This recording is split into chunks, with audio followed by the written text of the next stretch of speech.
कि या ना तो सीबीआई इन्वेस्टिगेट करेगी ना ईडी इन्वेस्टिगेट करेगी। तो अब जिम्मेदारी कोर्ट पे है। कोर्ट क्या करती है? कोर्ट को एक जैसे 2G में एक SIT बनानी चाहिए और खुद नियुक्ति करनी चाहिए लोगों की उस SIT में। वो इंडिपेंडेंट लोग होने चाहिए और जो भी डोनेशंस हुई हैं, जिस डोनर ने भी पैसा दिया है, कुछ तो ऐसी कंपनी हैं जो लॉस में चल रही हैं, उन्होंने भी पैसा दिया है। कुछ ऐसी कंपनी है जिनके प्रॉफिट्स जो हैं, जिनकी मुनाफा है बड़ा कमती है लेकिन डोनेशन बहुत ज़्यादा है। तो ये सब चीज़ें इन्वेस्टिगेशन के ऊपर निर्भर हैं। मैं इसके बारे में आज कुछ ऐसी बात कहूँ जो सत्य नहीं हो तो वो गलत बात होगी। लेकिन ये बात ज़रूरी है कि ये सारा जो पैसा है, अगर क्विड प्रो को हुआ है, वो लगता है कि हुआ है, तो अवैध है। और जो इमारतें भी बनी हैं उस पैसे से, वो भी अवैध हैं।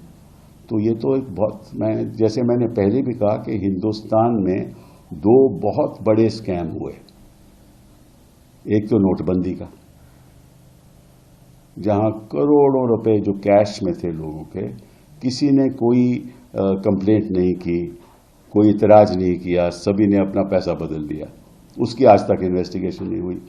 वो बहुत बड़ा स्कैम था। अब दूसरा उससे भी बड़ा स्कैम ये है, क्योंकि इस स्कैम के द्वारा तो इन्होंने अपनी पूंजी में जितना उनको चाहिए था डाल लिया और दुनिया में सबसे समझ लीजिए कि सबसे बड़ी पूंजीपति पार्टी उभर के भाजपा आई है। अब देखना ये है कि कानून इसको किस नजरिए से देखता है। तो उसके बारे में तो मैं आज कुछ नहीं कह सकता। लेकिन आप ऐसा है कि आपकी तो पैकेज आपके पास होगा ना, ना खाऊंगा ना खाने दूंगा, तो पैकेज तो आपके पास है, वो पैकेज तो जरा चलाइए।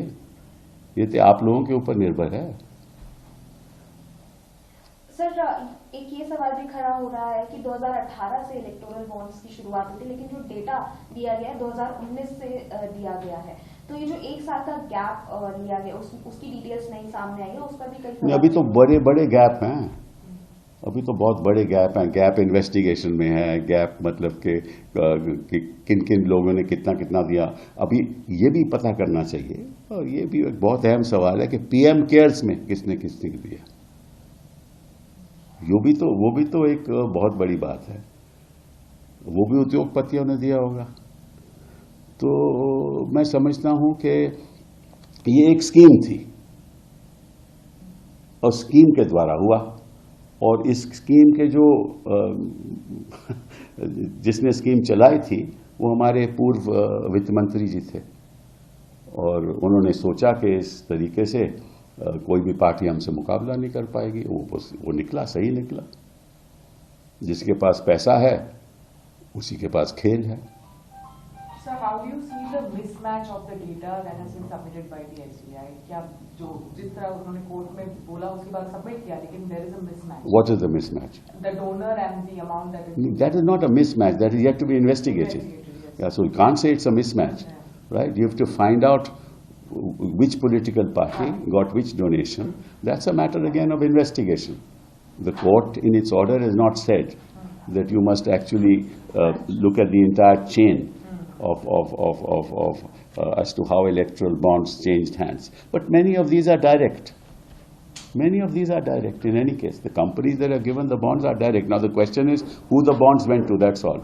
That the 2 bond numbers can be found out easily. That's not an issue. That's again a matter of investigation.